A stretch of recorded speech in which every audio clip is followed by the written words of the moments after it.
Last year, EchoStar, the parent company of Dish Network, sold $17 billion of wireless spectrum to SpaceX. The company that Starlink is actively destroying sold its most valuable remaining assets to Starlink.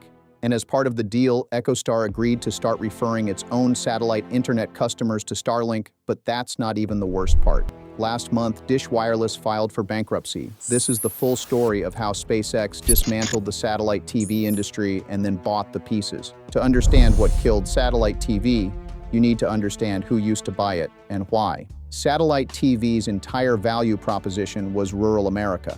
Households that couldn't get cable. Remote locations where running fiber wasn't economically viable. For decades, DirecTV and Dish were the only option for millions of those homes. Starlink broke that lock. A single Starlink terminal costs $499 upfront and $120 per month. It gives a rural household 300 megabits per second broadband. That household can now stream Netflix, Disney Plus, and YouTube TV for less than the cost of a DirecTV satellite subscription. DirecTV's own CEO, Bill Morrow, spelled this out in the company's merger presentation. Satellite TV subscribers in rural areas aren't switching from DirecTV to Dish or Dish to DirecTV. They're leaving satellite TV entirely. They're switching to streaming. And they can stream now because Starlink gave them the broadband connection to do it. The CEO's own slides described the competitive environment as dramatically different than in 2002 and 2020. That's corporate language for admitting that the thing their business was built on no longer exists. And once those subscribers leave, they do not come back. Nobody who starts streaming on a 300 megabit connection goes back to a satellite dish. The churn is structural and it is permanent. But the subscriber numbers are where this story gets genuinely alarming. Since 2016, DirecTV and Dish have collectively lost 63% of their satellite TV subscribers. That number comes from DirecTV's own management in their merger presentation to investors. In 2016, the two companies together had roughly 50 million subscribers. Today, they have fewer than 17 million. 33 million households that used to pay for satellite TV every month have canceled. Break that down by company. DirecTV at its peak had approximately 20 million subscribers. As of 2024, they were down to roughly 10 million.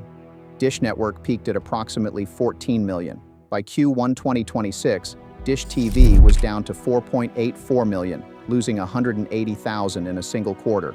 Sling TV, the streaming product Dish built to catch the subscribers leaving satellite, ended Q1 2026 with 1.79 million customers. That's also declining.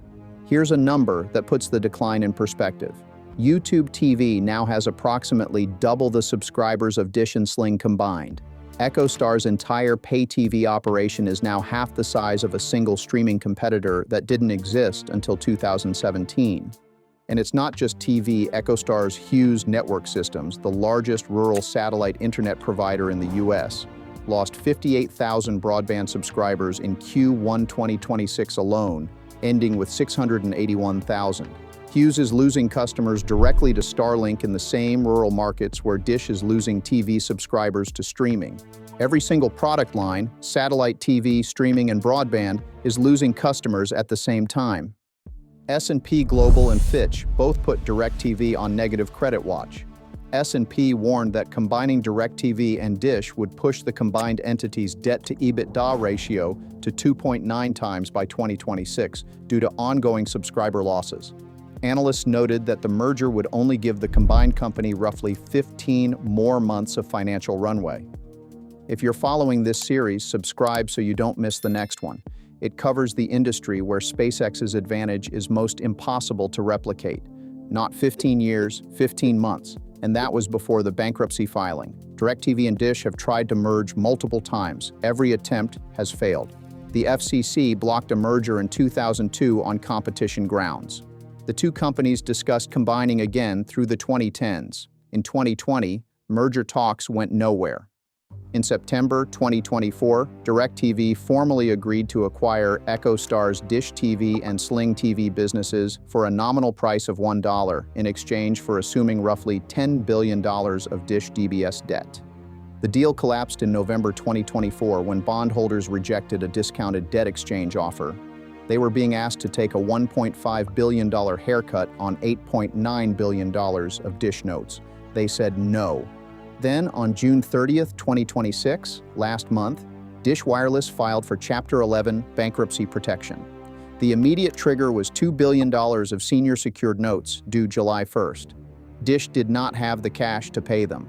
A company that once had 14 million television subscribers, built a satellite empire across TV and wireless spectrum, and was one of the most recognizable brands in American homes, filed for bankruptcy because it couldn't make a single debt payment.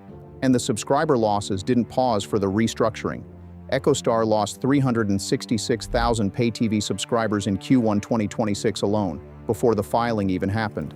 But here's where this story becomes something different from a standard decline narrative, because what EchoStar did next is one of the most unusual deals in the history of American business. In September 2025, EchoStar agreed to sell its AWS-4 and H-Block spectrum licenses to SpaceX for $17 billion, $8.5 billion in cash and $8.5 billion in SpaceX stock. Think about what that transaction actually is. EchoStar, the parent company of Dish Network, sold its most strategically valuable remaining assets to SpaceX, the company whose Starlink service is the single biggest reason EchoStar's customers are leaving, and as part of that deal, EchoStar's Boost mobile subscribers will get access to SpaceX's next-generation Starlink direct-to-cell service. EchoStar is now routing its own mobile customers through Starlink's network. On the Hughes side, the broadband business that Starlink is eating alive, EchoStar has set up a referral program where HughesNet directs its existing satellite internet customers to Starlink. Hughes is sitting on $119 million in cash against $1.5 billion in debt maturing in August 2026. Analyst Tim Farrar noted that EchoStar could put the Hughes entity into bankruptcy rather than repaying that debt. So what is EchoStar today? It is simultaneously a SpaceX victim, a SpaceX customer, a SpaceX investor, and a SpaceX referral partner. The company that pioneered satellite television in America now holds SpaceX stock, routes its mobile customers through SpaceX's network, and sends its broadband customers to SpaceX's internet service. The SpaceX stock EchoStar received is now worth significantly more than the original deal valued it at, given where SPCX has traded since the June YPO. EchoStar's best-performing asset in 2026 might end up being the stock of the company that made its core business obsolete.